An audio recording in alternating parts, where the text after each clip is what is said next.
Sweden, a beacon of humanitarian values and progressive policies, is now facing one of its most complex challenges: immigration. The debate over how to manage and integrate the influx of refugees and migrants has intensified, reshaping the nation's political and social landscape. In this video, we'll explore how Sweden reached this point, the consequences of its decisions, and what the future might hold. As refugees from war-torn regions like Syria, Afghanistan, and Iraq poured in, the strain on public services began to show. Cities like Malmö and Stockholm quickly became hubs for new arrivals, creating pockets of dense immigrant populations. While Sweden's intentions were noble, the reality was complex. Housing shortages, overburdened healthcare systems, and gaps in social integration efforts began to emerge. The sheer volume of arrivals overwhelmed local governments. The welfare system, while robust, was not equipped to handle such a rapid influx, leading to delays in services and growing frustrations among both immigrants and native Swedes. As the initial wave of support for refugees waned, the political climate in Sweden began to shift. The Sweden Democrats, a party long dismissed as fringe due to its anti-immigration stance, started gaining momentum. By the 2018 elections, they had doubled their share of the vote, and in 2022, they became a dominant force in Swedish politics. The Sweden Democrats capitalized on growing public concerns about immigration, linking it to issues like rising crime rates and cultural erosion. Their rhetoric resonated with many Swedes who felt that their country's identity and social stability were under threat. The mainstream political parties, traditionally supportive of immigration, found themselves on the defensive, forced to adopt tougher stances or risk losing voter support. The rise of the Sweden Democrats was a wake-up call. It wasn't just about immigration, it was about a perceived loss of control and a fear that Sweden's social fabric was unraveling. This fear was not just among older generations but was increasingly common among younger voters as well. This political shift led to a more polarized environment, where discussions about immigration became deeply entwined with questions of national identity, security, and social cohesion. By 2024, the pressure from the Sweden Democrats and public opinion had reached a critical point. The government, now a coalition of center-right and right-wing parties, implemented several significant policy changes aimed at controlling immigration and improving integration. Here are the key changes introduced in 2024. New laws have made it much harder for asylum seekers to gain refugee status in Sweden. The burden of proof now lies heavily on applicants, requiring comprehensive documentation and evidence of direct threat. This has resulted in a significant decrease in successful asylum claims. Sweden's government is focusing on reducing the number of migrants entering the country. New policies aim to drastically cut the refugee intake from 5,000 to 900 per year and impose stricter criteria for asylum and residency. The government is also targeting illegal labor practices and the so-called shadow society, where undocumented migrants live outside the formal economy.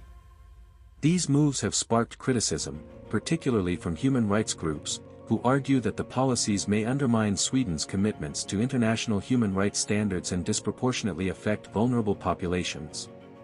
In 2024, Sweden has implemented stricter border controls and immigration policies as part of its efforts to address growing concerns over immigration and related social issues. This is part of a broader paradigm shift in the country's approach to migration, influenced heavily by the political sway of the far-right Sweden Democrats within the ruling coalition. The enhanced border controls, which began in August 2023, include increased checks for people arriving from Schengen countries, extending until at least May 2024. These measures are intended to address security concerns, particularly following unrest linked to incidents such as Quran burnings, which have raised tensions both domestically and internationally. The government has intensified its efforts to deport those who have had their asylum claims rejected, as well as individuals involved in criminal activities. This has been a controversial move, with human rights organizations raising concerns about the treatment of deportees. Moreover, mandatory integration programs like language classes and cultural integration courses are now compulsory for all new immigrants. Failure to participate can result in the loss of social benefits, making integration not just an expectation but a requirement. These policies represent a significant shift from Sweden's previous approach, reflecting a new era of immigration control and integration. The 2024 policies are a clear response to the growing public demand for order and control. While they may address some immediate concerns, there's a risk that they could deepen societal divides, particularly if immigrant communities feel targeted or marginalized. The impact of these policies is already being felt across Sweden. In some areas, tighter controls have led to a decrease in the number of new arrivals, and there have been improvements in public services like housing and healthcare. However, the social implications are more complex. As Sweden continues to navigate the challenges of immigration, the impact of recent policies is felt differently across the country. Some residents share a sentiment of growing frustration. They feel that life has become increasingly difficult for immigrants, with government actions seemingly creating more barriers to success.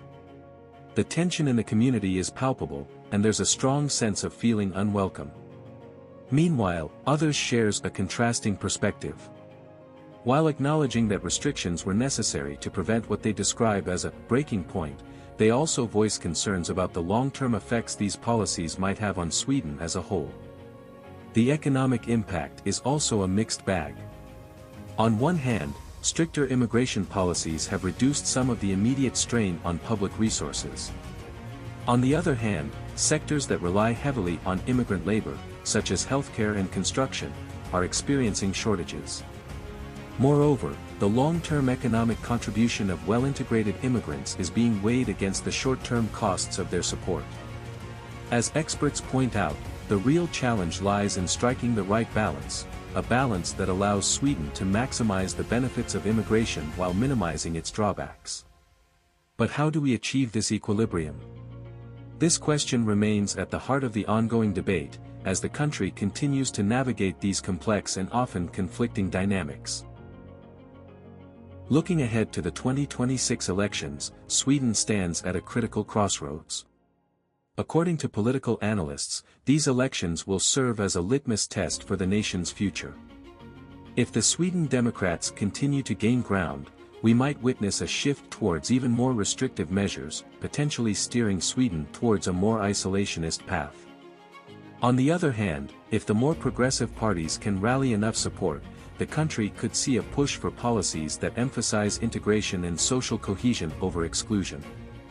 The outcome of this political battle will likely shape Sweden's direction for years to come, determining whether the nation embraces a more inclusive future or retreats into a more insular stance.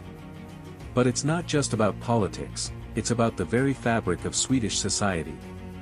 How will these changes affect Sweden's global reputation as a humanitarian leader? Can the country maintain its commitment to human rights while addressing the concerns of its citizens? Sweden's future is being written today. The choices made now will have lasting impacts, not just on the country's immigration policies, but on its identity as a nation. As the world watches, Sweden must navigate these challenges with care, ensuring that its values and social harmony are preserved. Thank you for watching. If you found this analysis insightful, please like, share, and subscribe. We'd love to hear your thoughts in the comments. What do you think Sweden should do about its immigration challenges?